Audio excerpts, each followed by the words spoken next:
याच्यावरती महाराष्ट्रामध्ये पालकमंत्री पदावरून दंगल सुरू आहे. त्याला दंगलच म्हणायला पाहिजे, कारण रायगडच्या पालकमंत्री पदावरून त्या जिल्ह्यामध्ये रस्त्यावर उतरून लोकांनी दंगल करणं, टायर जाळणं, गाड्या अडवणं, तटकरे यांच्या विरुद्ध घोषणा देणं, धमक्या देणं, आणि नाशिकच्या बाबतीतही तेच घडलं. बीडच्या पालकमंत्री पदाचाही तसा घोळच आहे. हे सगळं चित्र पाहता महाराष्ट्रामध्ये जे बहुमत यांना मिळालेलं आहे त्या बहुमताचा हे अनादर करत आहे. मुख्यमंत्री फडणवीस पालकमंत्री पदाची घोषणा करून परदेशात गेले उदय सामंत यांच्याबरोबर. एकनाथ शिंदे यांची नाराजी त्या संदर्भात आहे. एकनाथ शिंदे यांची खरी नाराजी त्या संदर्भात आहे. पालकमंत्रीपद हे निमित्त आहे.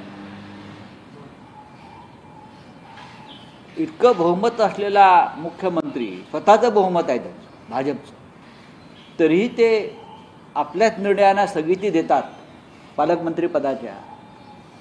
हे आश्चर्य आहे.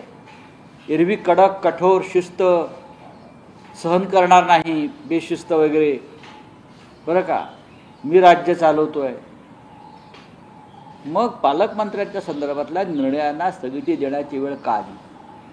कारण काय? आणि पालकमंत्री पदासाठी इतका हावरटपणा का? आपण मंत्री आहात, आपण संपूर्ण राज्याचं काम करतो सगळे. जेव्हा एखादा मंत्री असतो तो राज्याचा असतो, जिल्ह्याचा असतो का, किंवा तालुक्याचा असतो का? अजिबात नाही. पण पालकमंत्री पदावरून जी दंगल सुरू आहे ती त्या जिल्ह्यातल्या आर्थिक व्यवहारांसाठी.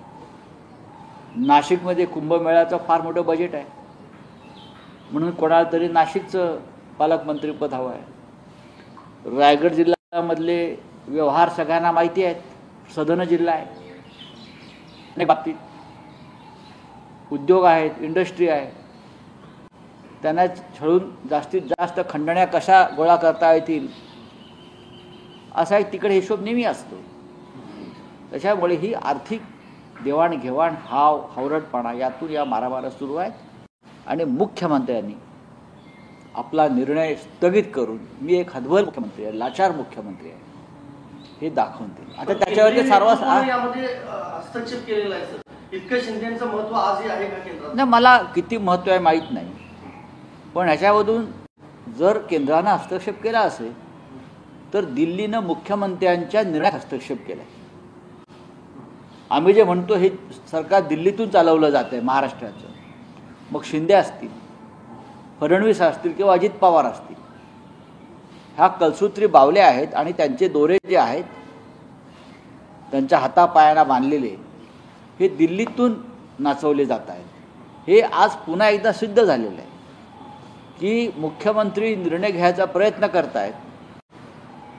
मुख्यमंत्री सरकारमधील गुंडागर्दी मनमानी मोडण्याचा प्रयत्न करत आहेत आणि दिल्ली रस्त्यावरती येऊन पालकमंत्रीपदासाठी दंगल करणाऱ्यांच्या बाजूने आहे.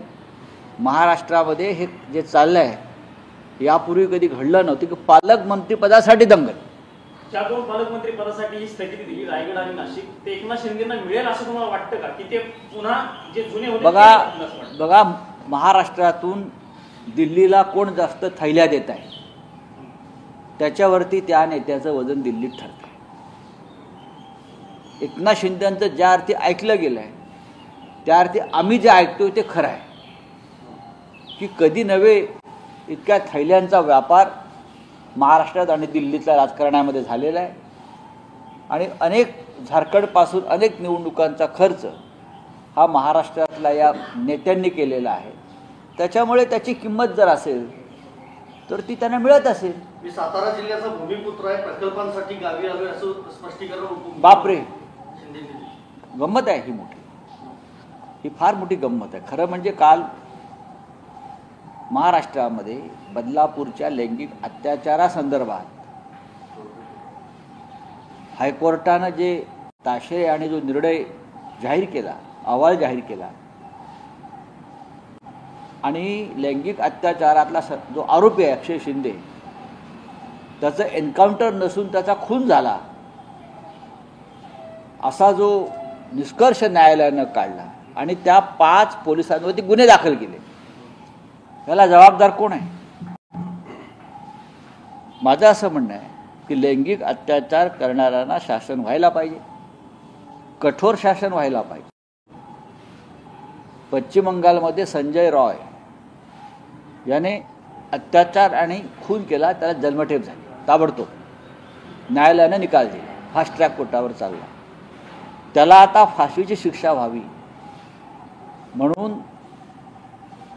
ममता बॅनर्जींचं सरकार हे वरच्या कोर्टात चाललेलं आहे. या संदर्भात सुद्धा हे करता आलं असतं. ताबडतोब फास्ट ट्रॅक खटला चालवून या संदर्भात संबंधित आरोपीला कठोर शिक्षा, जन्मठेप, फाशी जी का असेल ती, हे देणं सहज शक्य होतं. पण त्या आरोपीचं खोटे एन्काउंटर केलं का? विधानसभा निवडणुकीमध्ये आपल्याला थोडंसं सिंपथी मिळावी या संदर्भात त्यांनी भूमिका घेतली. 5 आरोपी त्याच्यामुळे फासावर जात आहे. 5 पोलिसांना फासावर लटकवण्याचं काम त्यावेळेला कोणी केलं? या संदर्भात खरं तर गृहमंत्री तेव्हाचे जे होते त्यांनी भूमिका स्पष्ट केली पाहिजे. तुम्ही अंधारात होताच का? माझं म्हणणं आहे गृहमंत्र्यांना, या संदर्भात तुम्ही अंधारात होता, नंबर 1. आणि या 5 पोलिसांनी वरिष्ठांच्या परवानगीशिवाय हे हत्याकांड केलं का? मग पोलीस आयुक्त त्यावेळेचे कोण आहेत? त्यांना गुन्हेगार ठरवायला पाहिजे, त्यांच्यावर सुद्धा गुन्हा दाखल पाहिजे. याशिवाय त्यावेळेचे तेव्हाचे पालकमंत्री जिल्ह्याचे कोण होते? जे राज्याचे मुख्यमंत्री होते आणि तेच ठाण्याचे पालकमंत्री होते. त्यांच्या परवानगीशिवाय हे हत्याकांड झालं का? जर झाला असेल तर पालकमंत्र्यावर सुद्धा हा गुन्हा दाखल केला पाहिजे, ही आमची भूमिका आहे. अक्षय शिंदे याची हत्या झाली किंवा त्याला एन्काउंटर केल्याचं दुःख नाही, आपण ज्या पद्धतीने घडवून लोकांना फसवण्याचा प्रयत्न झाला महाराष्ट्राच्या जनतेला, मग जर तुम्हाला एवढीच चिंता आहे आणि आम्ही हे नराधाम खतम करू, मग त्याच भागामध्ये विशाल गवळी नावाच्या एका गुन्हेगारानं एका मुलीचा तिच्यावर लैंगिक शोषण करून तिचा खून केला, त्याचा एन्काउंटर का नाही केलं? तुमच्याच जिल्ह्यात का निवडणुका होऊन गेल्या होत्या, त्याचं एन्काउंटर का नाही केलं?